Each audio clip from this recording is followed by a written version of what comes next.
This is the Sovol SV01 Pro. Let's take a look.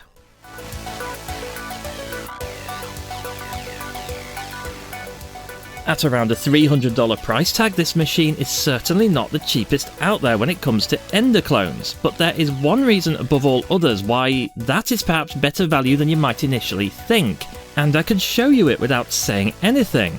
Unusual for me, but here goes.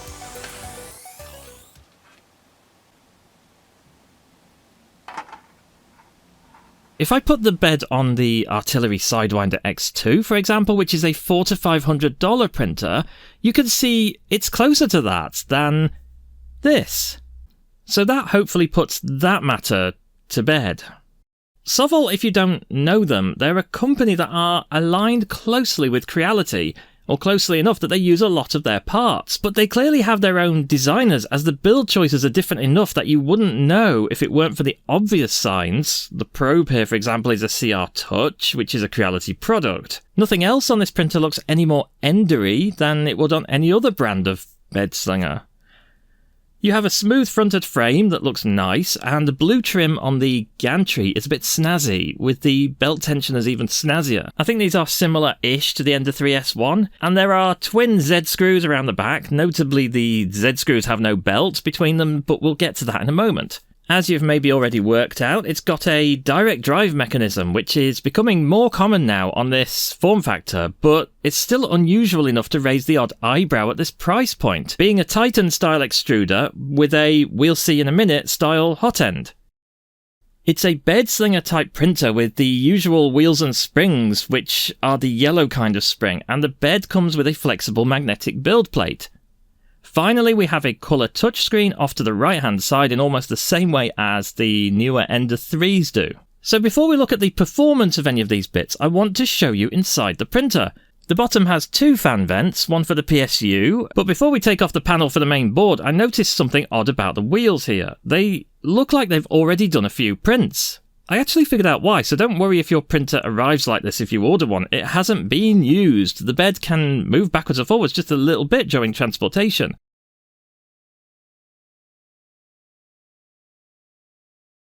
Once inside, we are surprised but also not surprised to find a Creality 4.2.2 board in here. I guess I would have guessed 4.2.7 if I'm being honest, but that's just weird Creality nerd stuff. Guessing by the label on the SD card port, this one, unlike the one in my old Ender 3 that was noisy, this one is fitted with presumably TMC 2208 printer drivers, which will be running in Step 2 or Legacy mode, as is the way with these boards, but that is a discussion for another time when I explain what that means.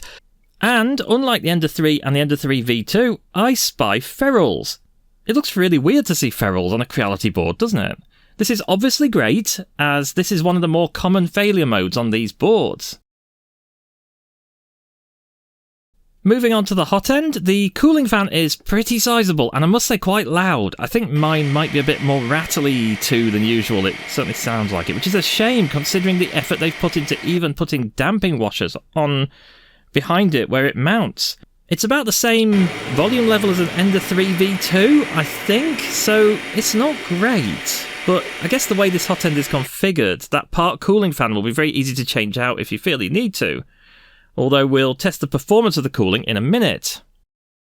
The inside of the hot end is kind of the same design as a Titan Aero, with the heatsink going up the side here like this for cooling. It's kind of a cool design, pun intended, and I like the compactness. And one thing I've definitely noticed is that it lacks something. It doesn't make the noise, the distinct noise that Titan extruders always make. I don't know why. Maybe something's plastic that's normally metal. I quite like the reassuring click of a Titan-style extruder, but this one's completely silent.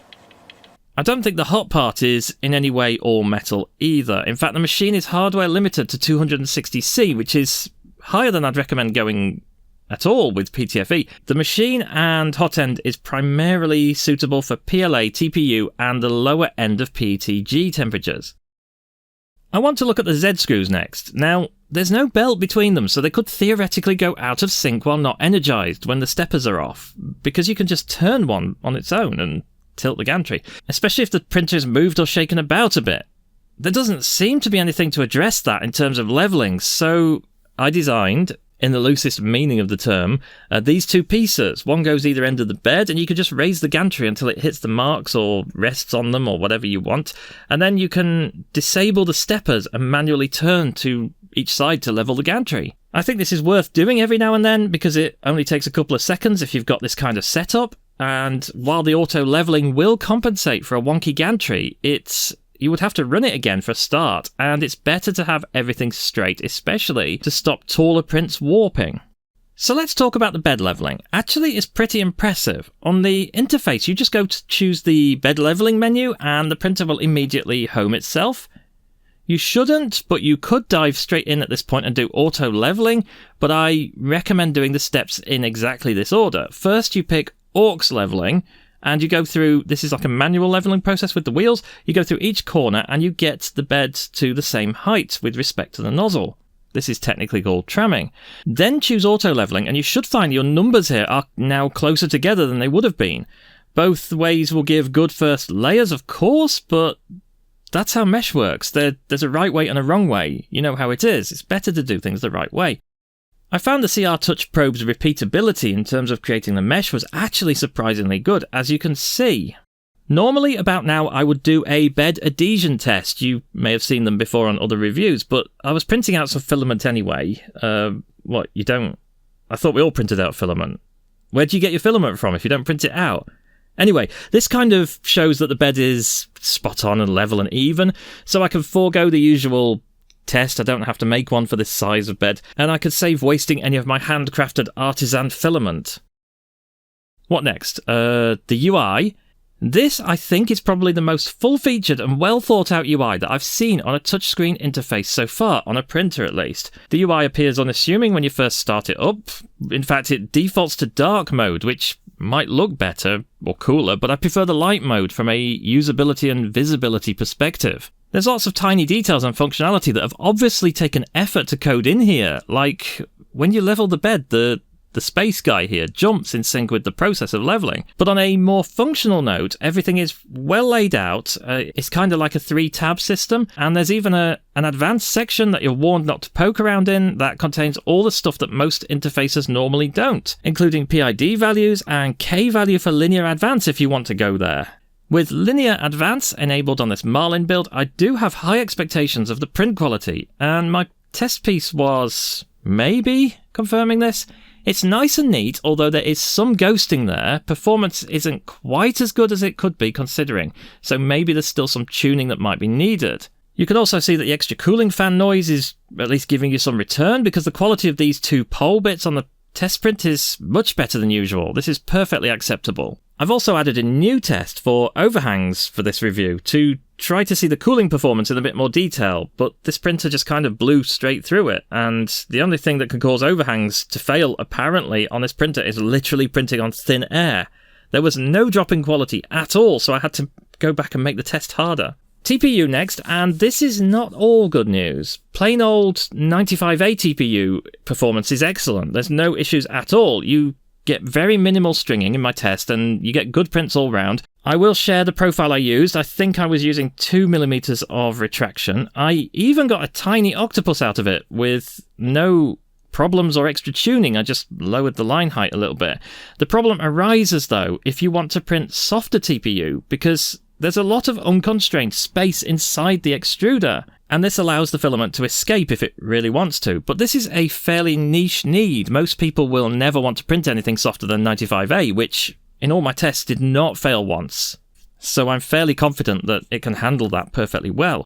So I can happily report, much to my surprise, that a basic M600 command for change filament, it just works. This is something that absolutely doesn't work on a Creality machine. It just ignores them. To the best of my knowledge, unless the newer ones do, mine certainly don't. You just stick the command into Cura, as I just showed you, then the machine beeps when it's time to change filament. It throws the filament out the back, and then it just waits patiently. You then put the new filament in, and you just pretty much click continue. You can see from an Octoprint graph that it doesn't even let the bed cool down, which means the part won't pop off the bed if you aren't around to do anything about it. That's relevant if you have a glass or PEI plate, for example. I think we're nearing the end of the video now, just a bit of caretaking to do before I summarise, and we're in the middle of a heatwave and I can't wait to put the fan back on. The bed surface is marginally incompatible with silk filaments.